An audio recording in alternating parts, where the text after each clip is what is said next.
السلام علیکم ورحمۃ اللہ وبرکاتہ۔ الحمد للہ رب العالمین، والصلاة والسلام علی رسولہ الکریم، اما بعد، اعوذ باللہ من الشیطان الرجیم، بسم اللہ الرحمن الرحیم۔ الحمدللہ، اللہ کے فضل و کرم سے سنن ترمذی کی نشستیں جاری ہیں۔ سنن ترمذی کی آج کی اس نشست میں باب نمبر 70 ہے، باب فی المسح علی الخفین، موزوں پر مسح کا بیان۔ اس باب میں امام ترمذی جو حدیث لائے ہیں وہ حدیث نمبر 93 ہے۔ عن حمام بن حارث قال، حمام بن حارث کہتے ہیں، بال جریر بن عبداللہ ثم توضع ومسح علی خفیہ، جریر بن عبداللہ نے پیشاب کیا اور اس کے بعد پھر وضو کیا اور وضو میں اپنے موزوں پر مسح کیا۔ فقیل لہ، ان سے کہا گیا، اتفعل ھذا، آپ یہ کیسا عمل کرتے ہیں؟ قال، انہوں نے کہا، وما یمنعونی، مجھے ایسا کرنے سے کیا چیز روک سکتی ہے؟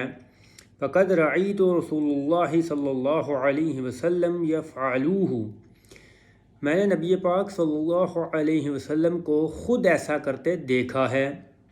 قال ابراہیم، ابراہیم نخعی کہتے ہیں، فکان یعجبہم حدیث جریر، صحابہ کو جریر کی یہ حدیث بہت اچھی لگتی تھی۔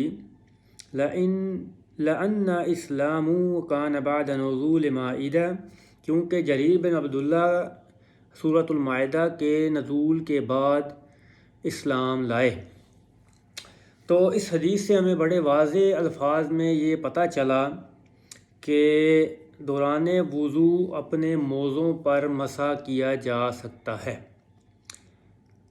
اب اس میں ایک بات تو یہ غور طلب ہے اور سوچنے کی ہے، عقل کی ہے، کہ موزے انسان کس وقت پہنتا ہے؟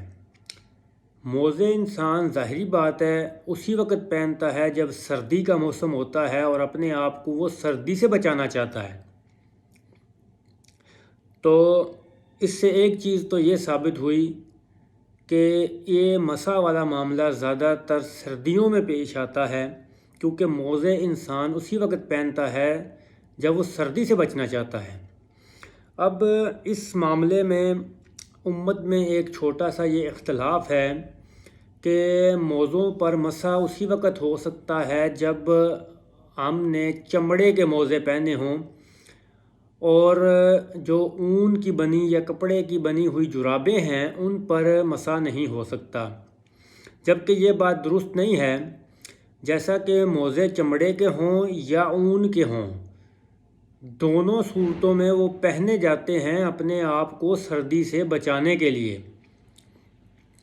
اور رہی بات جرابوں کی اور چمڑے کی، تو بہت ساری احادیث اور صحابہ کرام کے اقوال ایسے ہیں جن میں دونوں چیزیں ثابت ہیں، یعنی چمڑے کے موزے اور اون سے بنی وہ موٹی جرابیں جن کو پہننے کا مقصد اپنے آپ کو سردی سے بچانا ہو، ان پر بھی اللہ کے نبی سے جو ہے وہ مسح کرنا ثابت ہے۔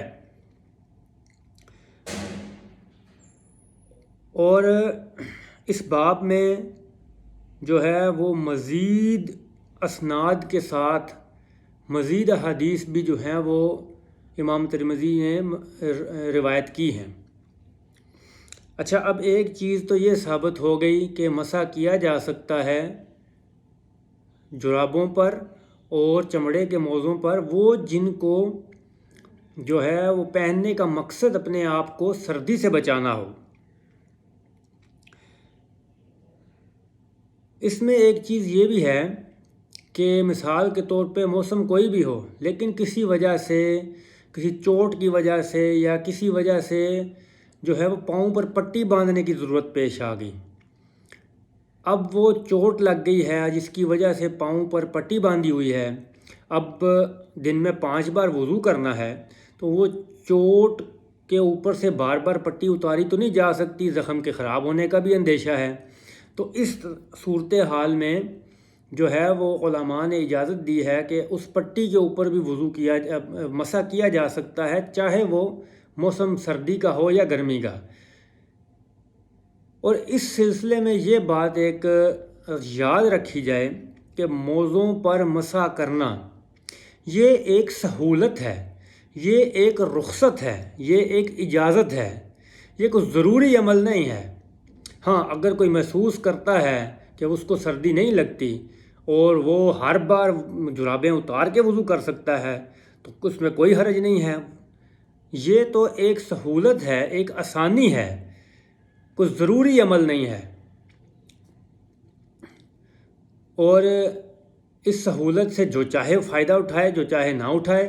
اب کسی کو اگر یہ محسوس ہوتا ہے کہ وہ نوجوان ہے، جاندار ہے، برداشت کر سکتا ہے، تو ہر وضو جو ہے وہ بے شک جرابیں اتار کے کرے۔ لیکن بعض اوقات وقت گزرنے کے ساتھ وہ بوڑھا ہو گیا، ضعیف ہو گیا، جوانی میں وہ کرتا رہا، اب بڑھاپے میں اس کو لگتا ہے کہ سردی کی برداشت اس کی کم ہو گئی ہے، تو اب وہ اس رخصت سے فائدہ اٹھا سکتا ہے۔ تو یہ چیز ذہن میں رکھی جائے کہ یہ ایک رخصت ہے، ایک فائدہ ہے، ایک سہولت ہے، ضروری عمل نہیں ہے۔ تو یہ رہی آج کی سنن ترمذی کی نشست۔ تو اللہ پاک سے دعا ہے کہ اللہ پاک ہمیں صحیح معنوں میں سمجھنے والا اور عمل کرنے والا بنائے۔ وآخر الدعوانا ان الحمد للہ رب العالمین، والسلام علیکم ورحمۃ اللہ وبرکاتہ۔